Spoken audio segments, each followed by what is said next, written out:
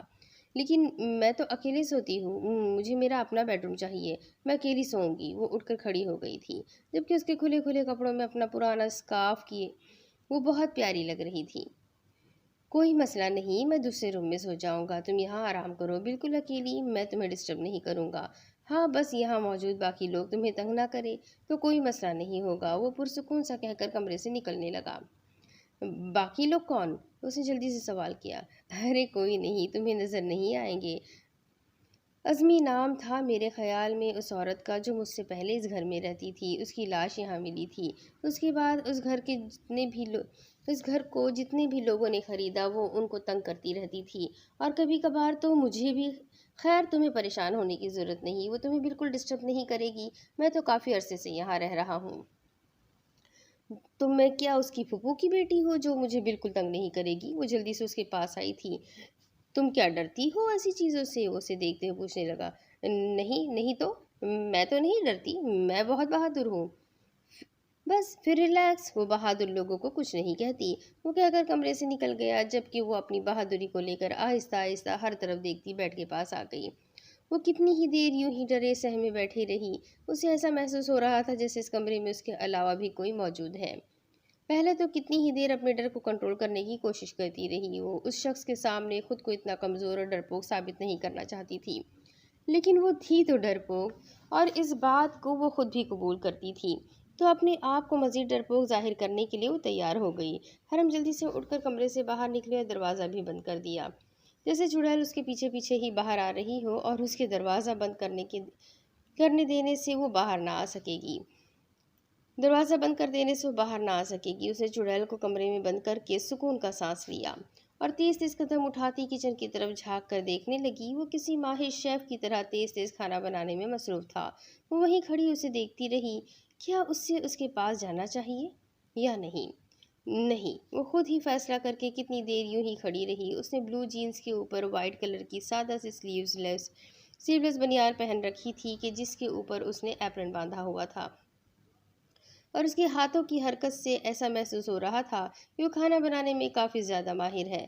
Kitchen سے آتی کھانے کی مزیدار خوشبو اس کے پیٹ میں چوہے دوڑانے کا کام کر رہی تھی۔ چڑیل کے ڈر سے نکل کر اب اسے اپنے پیٹ کی فکر ہونے لگی۔ لیکن جب تک وہ خود کھانا بنا کر اسے کھانے کے لیے نہ بلائے وہ کیسے جا سکتی تھی؟ آخر مینرز بھی تو کوئی چیز ہوتے ہیں نا۔ وہ سوچ کر صوفے پر ہی ٹک کر بیٹھ گئی۔ کمرے کے اندر جانے کا تو سوال ہی پیدا نہیں ہوتا تھا۔ دوسری طرف نہ جانے رات کب اس نے نیند میں کروٹ لی اور اس کے سینے پر اپنا سر رکھ دیا۔ وہ جو پتہ نہیں کون سی سوچ میں ڈوبا ہوا تھا، اس کا نازک وجود اپنے قریب آتے ہی اس کی طرف متوجہ ہو گیا۔ وہ گہری نگاہوں سے اسے دیکھنے لگا تھا۔ ہلکی لائٹ بلب کی روشنی میں اس کا نازک سا سراپا اس کی ملکیت تھا، لیکن اس وقت اس کی سوچ بہت الگ تھی۔ وہ دادا جان کی شرط کے بارے میں سوچ رہا تھا۔ اگر وہ ان کی شرط کو مان لیتا ہے تو اس کے لیے یہ کافی زیادہ فائدہ مند بات ہو سکتی تھی۔ وہ دادا جان کی بات مان کر اپنی بیوی اور اپنے بچے کو اپنا نام دے سکتا تھا۔ وہ پوری دنیا کے سامنے اس کے اوپر سے ونی لفظ کو ہٹا سکتا تھا۔ وہ اسے عزت دے سکتا تھا، اپنا ساتھ دے سکتا تھا۔ لیکن اگر وہ دادا جان کی شرط مان لیتا ہے تو کیا یہ ساتھ رہتا؟ نہ جانے کیوں اس کے دماغ میں ایک عجیب سا ڈر بیٹھ گیا تھا۔ وہ اس لڑکی کے ساتھ کسی طرح کی ناانصافی نہیں کرنا چاہتا تھا جس کے ساتھ اس کا پاکیزہ رشتہ تھا۔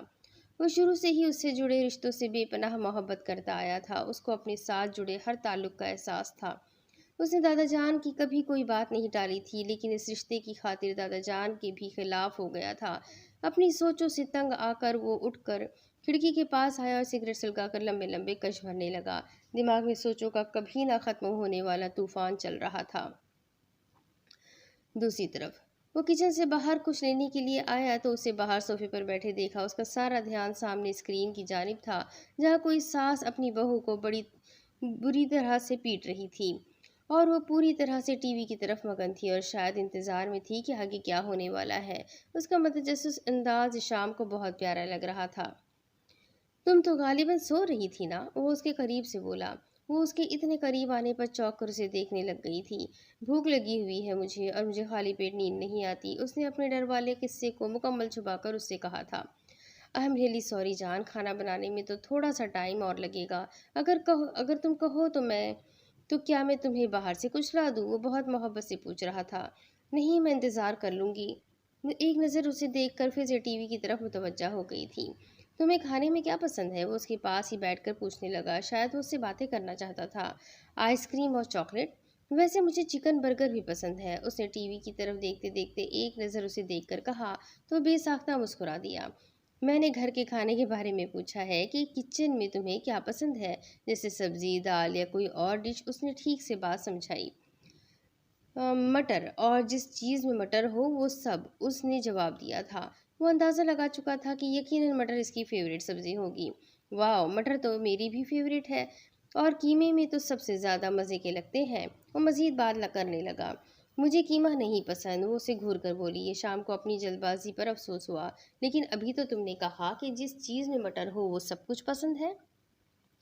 ہاں، جس چیز میں مٹر ہو میں اس میں سے نکال کر کھا لیتی ہوں، دوسری چیز چھوڑ دیتی ہوں۔ اس نے اسے بہت معلوماتی بات بتائی تھی اور اب یہ شام کو سمجھ نہیں آ رہا تھا کہ وہ مزید کیا کہے۔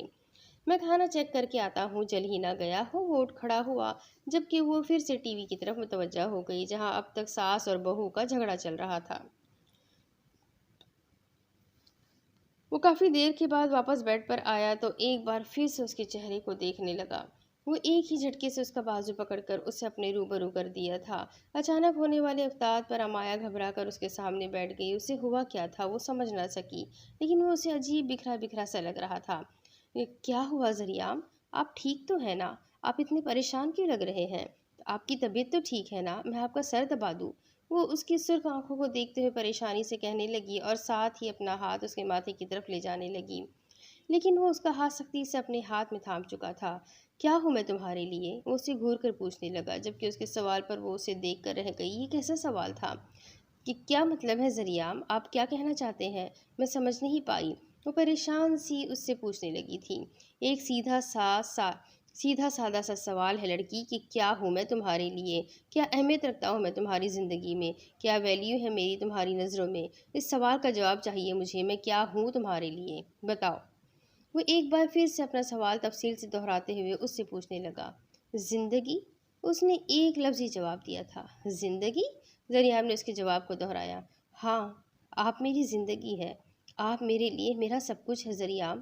آپ میری آتی جاتی سانسوں کی وجہ ہے، میرے شوہر ہیں، میرے محافظ ہیں، میرے ہونے والے بچے کے باپ ہیں۔ وہ انسان ہے جس نے مجھے محبت کا مطلب سمجھایا ہے۔ صرف کچھ ہی دنوں میں اپنی ذات کو بھول کر، اپنے آپ کو بھول کر آپ کی محبت میں گرفتار ہو گئی۔ میں آپ سے بہت پیار کرتی ہوں ذریعام، پلیز مجھے معاف کر دیجیے۔ میں نے غلطی کی، لیکن میں نہیں جانتی تھی کہ اسے ایک غلطی کی وجہ سے میری زندگی مجھ سے روٹ جائے گی۔ مجھے لگ رہا ہے جیسے میں گھپ اندھیرے میں ہوں، جہاں کوئی نہیں ہے میرے پاس۔ مجھے آپ کا ساتھ چاہیے، میں اس اندھیرے میں نہیں رہ سکتی ذریعام، مجھے آپ کی محبت چاہیے۔ میں جانتی ہوں میں آپ کی زندگی میں زبردستی داخل کی گئی لڑکی ہوں، شاید آپ مجھ سے کبھی بھی محبت نہ کر سکے، لیکن آپ میرے لیے میری پہلی اور آخری محبت ہے۔ میں آپ کے بنا سانس نہیں لے سکتی، جینا تو بہت دور کی بات ہے۔ وہ آنسو بہاتے ہوئے اس سے بول رہی تھی جب ذریعام نے اگلے ہی لمحے اس کے نازک سے وجود کو کھینچ کر خود میں بھیج لیا، اور پھر کتنی ہی دیر اسے یوں ہی اپنے سینے سے لگائے بیٹھا رہا۔ دوسری طرف وہ دونوں کھانا کھا رہے تھے۔ اس کے ہاتھ سے بنا کھانا کافی زیادہ مزیدار تھا۔ حرم تو پہلی ہی دفعہ اس کے کھانے کی فین ہو گئی تھی۔ کھانے میں مٹر نام کی کوئی چیز نہیں تھی، لیکن اس کے باوجود بھی کھانا اسے پسند آ رہا تھا۔ شام کے لیے یہ بات بہت اہمیت رکھتی تھی۔ وہ خود اس کی پلیٹ میں کھانا ڈال کر اسے دے رہا تھا کہ وہ کسی طرح سے تکلف میں نہ پڑے۔ آرام سکون سے کھانا کھا کر تم ریسٹ کرو، اور اگر کسی بھی چیز کی ضرورت ہو تو مجھے بتانا، میں اس کمرے میں رہوں گا۔ تم کھانے کے بعد چائے پیتی ہو؟ وہ آخری نوالا لیتے ہوئے اسے ہدایت دے کر پوچھنے لگا۔ اماں تو نہیں دیتی، لیکن میں پی لوں گی، وہ سوچ بچار کے بعد بولی۔ اس کی باتیں اس سے بہت مزیدار لگ رہی تھی۔ وہ بظاہر ناراضگی کا اظہار کر رہی تھی، لیکن اس کے باوجود بھی وہ اس کے ساتھ کافی نارمل تھی۔ وہ اس کا یہ نارمل انداز کبھی یہ شام کو پریشان کر رہا تھا تو کبھی ہزار طرح کی خوش فہمی میں مبتلا بھی کر رہا تھا۔ یہاں تمہاری اماں تو نہیں ہے، نہ تو پی لو، اماں تو نہیں ہے نا، تو پی لو یار، میں بھی پیتا ہوں، مجھے رات کی چائے کے لیے پارٹنر چاہیے۔ وہ مسکرا کر برتن اٹھاتے ہوئے کچن کی طرف آیا تو وہ بھی اس کے پیچھے ہی آ گئی، کیونکہ اندھیرے کے ساتھ ساتھ اس کا ڈر بھی بڑھ رہا تھا۔ میں اس والے کمرے میں نہیں سوؤں گی، دوسرے والے کمرے میں سوؤں گی، اس نے فیصلہ کرتے ہوئے بتایا تھا، جس پر اس نے مسکرا کر ہاں میں سر ہلا دیا۔ تمہارا گھر ہے جان، تم جہاں بھی سونا چاہتی ہو سو جاؤ، مجھے کوئی اعتراض نہیں۔ تمہیں چائے بنانی آتی ہے؟ وہ اس کی بات کا جواب دیتے ہوئے سوال کرنے لگا۔ نہیں، مجھے نہیں آتی، میں نے کبھی نہیں بنائی۔ وہ اس کے پاس ہی رک گئی تھی۔ نہ جانے وہ کیوں چاہتی تھی کہ وہ سونے کے لیے نہ جائے، کیونکہ اگر وہ چلا جاتا تو اسے اکیلے رہنا پڑتا، اور جب تک اسے نیند نہیں آ جاتی تب تک ڈر سے تو یقیناً اس کی جان نکلنے والی تھی۔ میں وہ پوچھنا چاہتی تھی کہ وہ عظمیٰ کیا دن میں بھی یہیں پر ہوتی ہے؟ وہ چائے کا کپ تھامتے ہوئے پوچھنے لگی۔ تو یشام نے بڑی مشکل سے اپنی ہنسی کو ضبط کیا تھا۔ وہ ابھی تک عظمیٰ پر اٹکی ہوئی تھی، اور بیچاری عظمیٰ ہے کون یہ تو وہ خود بھی نہیں جانتا تھا۔ نہ جانے کیسے اس کے دماغ میں یہ نام آ گیا تھا اور اس نے کہہ دیا۔ وہ کہاں جانتا تھا کہ وہ اس عظمیٰ کو اصلی والی چڑیل ہی بنا لے گی۔ نہیں، وہ دن میں یہاں نہیں ہوتی، اسے بھی تو اپنے کھانے پینے کا انتظام کرنا ہوتا ہے نا، وہ صرف رات کو سونے کے لیے یہاں آتی ہے۔ وہ اسے باہر آنے کا اشارہ کرتے کہنے لگا۔ اوہ اچھا، حرم سمجھنے والے انداز میں صوفے پر بیٹھ گئی، جبکہ یہ شام اب ٹی وی کے چینل چینج کرتے ہوئے کچھ سرچ کر رہا تھا۔ وہ بھی اس کے ساتھ ہی بیٹھ گئی تھی۔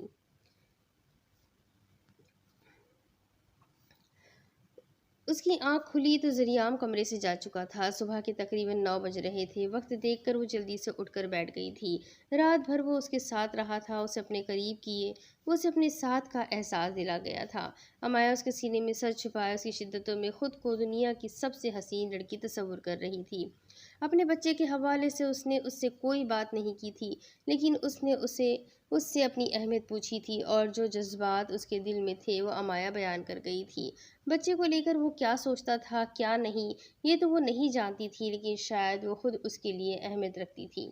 ساری رات اس کی باہوں میں اس نے اپنے آپ کو بہت قیمتی محسوس کیا تھا۔ وہ جلدی سے اٹھ کر فریش ہونے چلی گئی۔ وہ جلدی نیچے جانا چاہتی تھی، اس سے پہلے کہ ذریعام گھر سے نکل جائے۔ اس کے چہرے پر رات کے حسین لمحات کے عکس کو دیکھنا چاہتی تھی۔ اس نے ذریعام کا فیوریٹ کلر پہنا اور جلدی سے کمرے سے باہر نکل گئی۔ آج اسے کوئی ٹینشن نہیں تھی کہ اسے ناشتہ بنانا ہے یا سب کی خدمت کرنی ہے، کوئی اسے برا بھلا کہے گا یا کوئی اسے تھپڑ مارے گا۔ وہ ہر سوچ سے بالکل آزاد تھی، اسے صرف اپنے شوہر کو دیکھنا تھا۔